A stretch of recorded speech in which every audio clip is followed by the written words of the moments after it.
All right, big round of applause for Matt. Come on. More than that. Come on.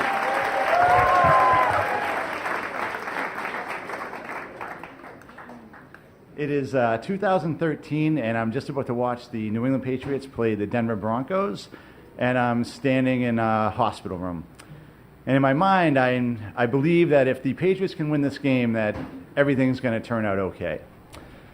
And my wife had started out with a really normal pregnancy. She had a little bit of weight gain, a little bit of nausea, just some normal stuff. And around 23 weeks, we went in for a prenatal visit, and the doctor said, you know, your blood pressure is a little bit high. I want you to come back and see me in a week. I wouldn't be surprised if by the end of this pregnancy you were on bed rest. And we were like, wow, bed rest, what a crazy story we'll have to tell. And so we went home and came back in a week, and he immediately sent her to the hospital where they admitted her, and she was diagnosed with something called preeclampsia. And basically, preeclampsia means that you are allergic to being pregnant, and Valerie's case was really severe. And so they're walking this tightrope. Every day that the baby can stay in at this point makes a big difference for, you know, the potential development and health of the baby. But on the other side of that tightrope, every moment Valerie has this baby in her increases her risk of stroke or having a seizure or dying. Like, people die from this all the time. So, you know, we knew immediately that we weren't going to make it to 40 weeks. And we had read that if you can make it to 29 weeks, that the chances of the baby being healthy are really increased. So that was our goal. And they said, yeah, you're not going to make it to 29 weeks. We'd be very happy if you made it to 27 weeks. So we said, all right, well, we're going to focus on 27 weeks. And the next day, just after dinner at 24 weeks and 5 days, Valerie's blood pressure spiked, and they started using numbers that just aren't associated with blood pressure. And all of a sudden, this hospital room is filled with doctors and nurses, and they're running around and, you know, calmly running, but they're rushing around, and they're sort of telling us quickly what's about to happen. And they wheel Valerie out, and they throw me a pair of scrubs, and I'm like, oh my God, this is happening right now. And they walk me down, and I'm standing outside the OR as they prep her for an emergency C-section, and my mind is just, it's all over the place. And I'm thinking, wow, I can't believe I'm about to be a father. And then I think, well, am I about to be a father?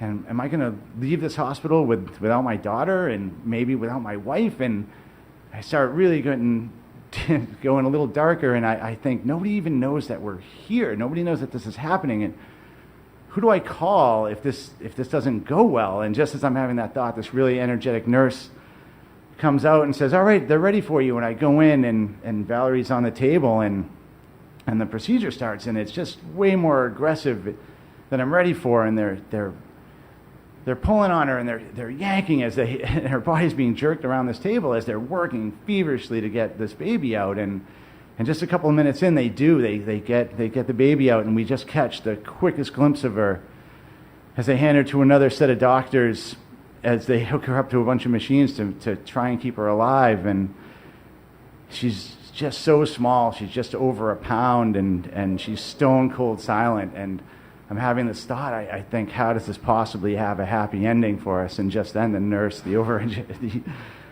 over-enthusiastic nurse, says, congratulations, what's her name? And I'm taken aback because obviously we have a name picked out, but it just seems like such an odd time to be naming her. But we do. We name her Rain. And 48 hours go by, and I haven't slept. And I just feel like the weight of the world is on us, and we don't know what's going to happen. And what I really want to do is I just want to take my wife, and I want to take my daughter, and I want to go home, but I know that's not happening anytime soon. So this game is about to start, and I just want to catch a few hours of feeling normal just to take a little bit of the pressure off what we're going through. And so I'm getting ready to watch the game, and I don't believe in God, so I don't pray, but I believe in the jinx. And if you're not from Boston and didn't grow up as a Boston sports fan, the jinx is the belief that if you acknowledge that things might go well, they're probably going to go to shit in a real hurry.